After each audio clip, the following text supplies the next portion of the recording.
So our bigger issue in the Chesapeake Bay region is this manure and fertilizer issue, particularly the manure issue in the bay. So we have about 23% of the land area for 3 manure hotspots. So what that's saying is 23% of the Bay Area, in terms of total land area, is going to result in 54% of the nitrogen and phosphorus pollutants. So not only that, but also those areas are removed from the Chesapeake Bay themselves. So those areas get a different economic calculation, different economic burden, where they may not have to pay the economic burden associated with the nitrogen and phosphorus pollution. Instead, that's paid downstream, closer to the actual bay itself. So one of the areas is Rockingham County, where we are, that we're talking about. In particular, if we look here in the Shenandoah Valley, we have some of the nation's highest concentrations of nitrogen and phosphorus, and this is actually concentrations measured in the water. So that's not usage of nitrogen and phosphorus, but that's actually the runoff going into the runoff, into the waterways. We have some of the highest rates of contamination of water pollutants in this particular river valley. So the Potomac River is going to be about 29% and 45% of the nitrogen and phosphorus loading to the bay coming in from the Potomac River. And the greatest input of that is coming in from the valley that we're in here. So that's why I started with this concept of mountains to the bay. We're really starting out here at the end of the watershed, where we're farthest away from the bay, but the activities that happen within our watershed right here in the Shenandoah Valley are going to have a huge influence on the water quality as that water migrates down to the bay because of the high concentrations of nitrogen and phosphorus that find themselves into the waterways here. Again, some of the highest in the entire country right here in this particular location. So there are ways to manage that, though. So one thing is, as I drive my son to school in the morning, and I go by some fields, there's some creeks in those fields. You see the cattle going through the streams. Okay? If they can go through those streams anywhere, they can also defecate in those streams anywhere. Not only that, but as they go through those streams, they create erosion in those streams. What are they eroding? The stream beds and the sides of the stream beds are made up of, they're not sediment yet. Before they get into the water, it's the dirt or the soil, right?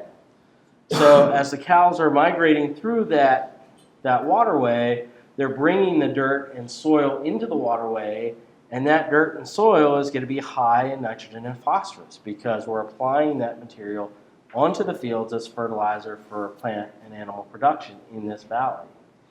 So just by stream fencing, again, managing, not treating the water, just managing the system that we're talking about, we can see significant reductions in nitrogen and phosphorus loading, not just directly from that direct defecation pathway, okay, but also from this indirect erosion, reducing the erosion that goes into the stream. If we can reduce the erosion, we can reduce the nitrogen and phosphorus loading into the streams as well. So this is a concept of managing the situation and not just dealing with the end result, the water as well. So as a result of this, we also have high levels of contamination, bacterial contamination, right here in the stream through town and through campus. So that's the Black Run that goes right through campus, has some of the highest bacterial counts because of what happens upstream, where we have animals migrating through those streams. We get very high bacterial counts as well. So this map does a really nice kind of three-dimensional view of identifying these 3 hot spots in the area. And we are well above average, okay, here in the Shenandoah Valley. Okay. Part of my extended family is in Lancaster County, so you might say I have almost all of this map covered in terms of being in the worst locations for nitrogen and phosphorus. So maybe that's why I find this talk so important, because we have these really hot spots that, again, you can see they're at the extent of the watershed boundaries, right? So if you go to the east of Lancaster County, that's going to flow into the Delaware River and the Delaware River estuary. So Lancaster County, even though it's not as far north as we could be, that's at the edge of the boundary of that watershed, and that water is going to flow into the bay. Our river water from the Shenandoah Valley is going to flow into the bay, and we have these connections between the mountains here in the Shenandoah Valley and what the water quality is going to be in the bay area. So if we track the production of beef and poultry in this area, okay, as well as the production of corns and other crops, we can come up with a really good allocation of nitrogen and phosphorus production within that given system.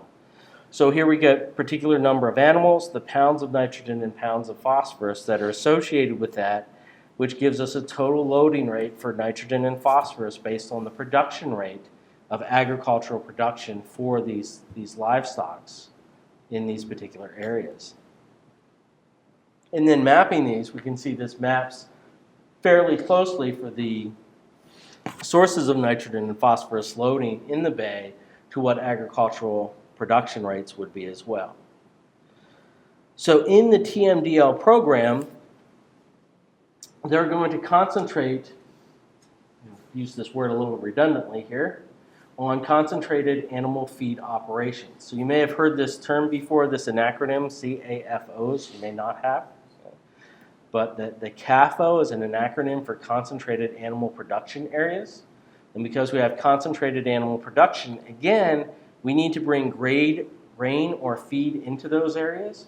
That grain or feed for the animal production is going to have high levels of nitrogen and phosphorus. So we transport that in, whether we grow it or transport it in from Iowa or somewhere else. We're going to have nitrogen and phosphorus entering that production cycle for the agricultural production of the livestock or poultry. As the animals eat that, they're going to produce a waste product. Not all of that nitrogen and phosphorus is going to go into the meat production or poultry production. Some of it's going to be wasted. So we can track that in relationship to the number of animals that are available, come up with different definitions for the type of operation, whether it's a large-scale system.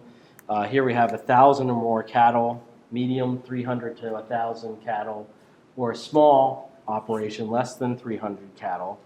And we can come up with parameters to estimate the nitrogen and phosphorus loading from each of these types of production processes and account for that loading that would go out of the process.